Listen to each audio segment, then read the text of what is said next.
Today we're going to take a look at the DxO Photo Raw 5. Now, this is the interface, obviously, and I have to make sure that I can first of all see my cursor because interestingly, I don't see it anymore. Now that's embarrassing. Don't worry about it. If you have to, I recommend you to set the preferences. So you go to preference and then make sure that everything is selected accordingly. Now, in the DxO PureRAW widget, you will have this dialog box that if you turn it on, the moment that you insert any kind of external source, especially a USB key or SD card or external hard drive, then it will automatically show up to make sure that you don't have to do everything from the beginning. And second is the instant preview. Now, for the sake of this tutorial, I will turn it on, but personally, for my own sake, I rather turn it off only because that it saves a little bit of time and resources of my computer. Depends on your computer though. If you have like a super computer, then obviously go ahead. But I personally wouldn't do that because just that it consumed less power as well. So you have to think about it too. Now let's get into the fun part. Now the interface, obviously you have add images, which is the separate box. Then you have the mosaic view, if you want it, or classic grid view.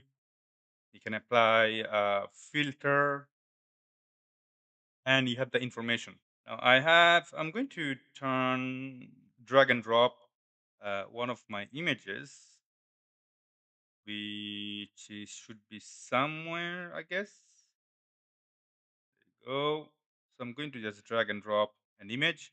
And the moment I have dragged and dropped, that it is automatically going to download the DxO module because that's the first time I'm using it. I'm going to save it. It will take some time, depends on your internet speed. While I'm doing it, I'm also going to take a look at the other images in my folder and drag and drop as well. Let's see if it's coming. It's not actually. That's okay. At the bottom dialog, you have two options. Just process, and then you have the process with the preview. Let's do process with the preview because this is a tutorial, and obviously, it would be nice to show you exactly what is going on behind the scenes, right? And at this dialog box, if I could just doesn't matter. Pro immediately you have left and right. I don't know if I can zoom in or zoom out.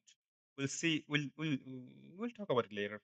Then you have the process setting, the global setting, the local adjustment, and output. So if I understand correctly, you can actually, interestingly enough, you can locally apply the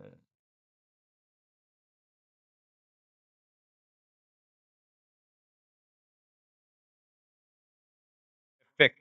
In this case, noise reduction. Now, look, check this one out. I'm zooming in and out.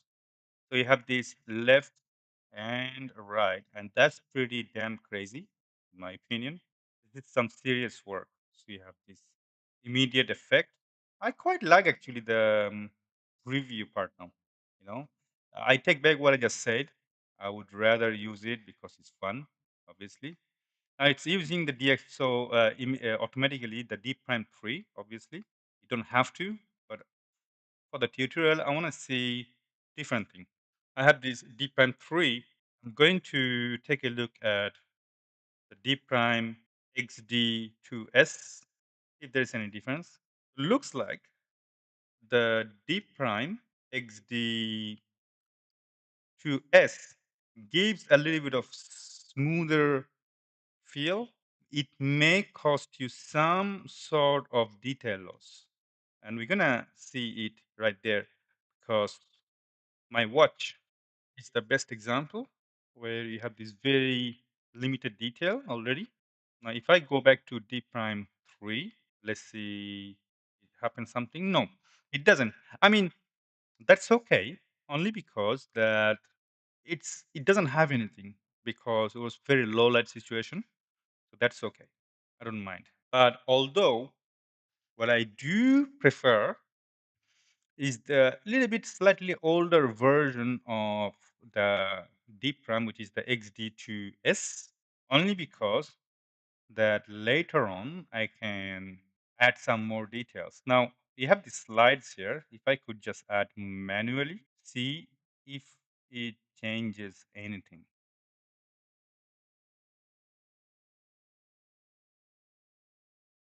See that more, you can actually use the older version of D prime and add some more details, or leave it at the 0, just in the middle.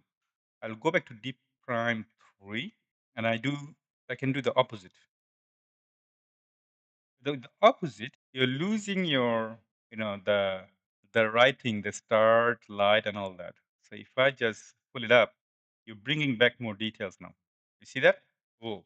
So from that point of view, I would probably let's leave it at 0 because more you push it, if you don't have any details, you're gonna bring in details back anyway. So what's the point? I mean, you reach a plateau. I'm just gonna go back to course detail and maximum detail. That seems more reasonable, strangely, you know, but that's just me. Now, you also have the optical correction, obviously. I recommend you to use it anyway. Don't, I mean, I wouldn't overthink about certain things like that. I'll just trust the system only because they've been doing a job for a very long time, a very good job for a very long time. That's what I meant to say. So, I mean, why not? Now, that's just the global part of it. We all know that you have this preset as well. You can set the preset as you prefer because, each of photographer has their own style, and you always, you know, we don't always edit the same way. We use the same tool, but we don't always use the same. We don't always use. Today is difficult. Huh? I cannot just get the word out of my mouth. We all probably use the same tool, but we don't always use or edit the tool the same way. Ah, I apologize. Now you also have the local version, the local edit. I think we all already know what that means. That you locally either don't apply or apply the tools. For instance, in this particular case, that local adjustment kind of making some sort of trouble. For instance, right there.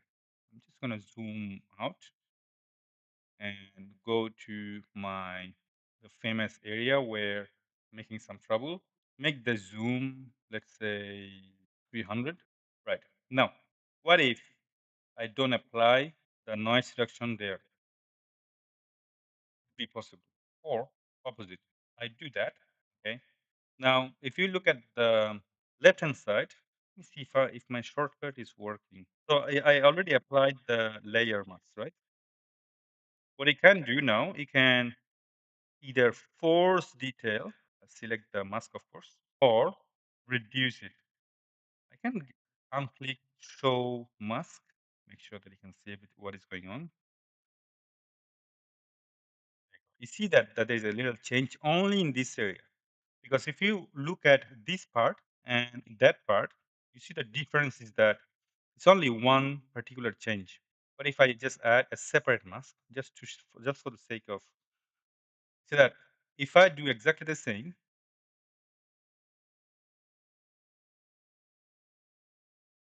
I have to make sure that I select the right one, don't I? Now, you see that this particular area is a change, but there is no change. So I'll go back and bring back the detail in this area. I apologize. I'm mixing up some my sentences today because I just woke up. So my point is that to summarize the whole thing, you can locally make changes in DxO. That's what matters because then when you export a good quality DNG raw file, then you can do further edit. But sometimes noise reduction may create artifacts, and you can avoid that just by locally applying the noise reduction instead. And then in the main software, you can do other edits when it's necessary. You know what I mean? And the lens sharpness correction, you have the hard, soft, custom. Let's try hard. And I'm just going to bring back the word that I'm missing here. So let's see. There you go. It's back.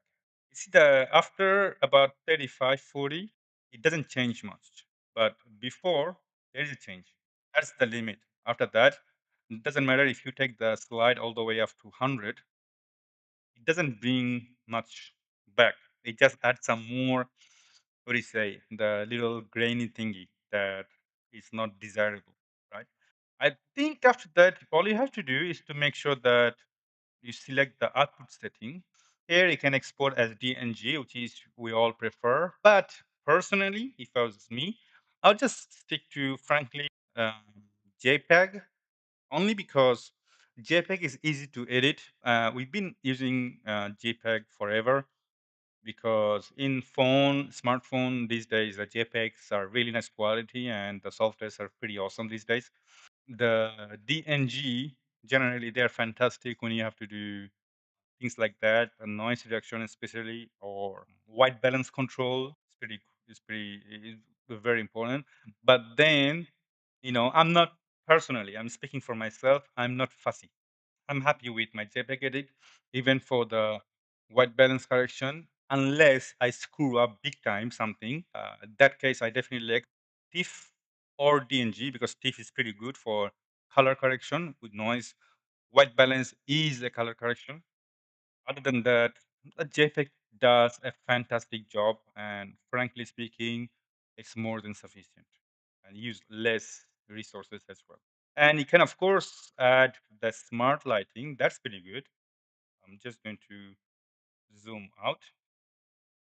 If you turn off and turn on, you see that it has slight shadow recovery and highlight recovery. So it does some editing here already. And after that, all you have to do is to export. That's it. Let's do before and after. That's before and after. Before, after. Before, after. Pretty sure you'll be very happy with this software. I promise you.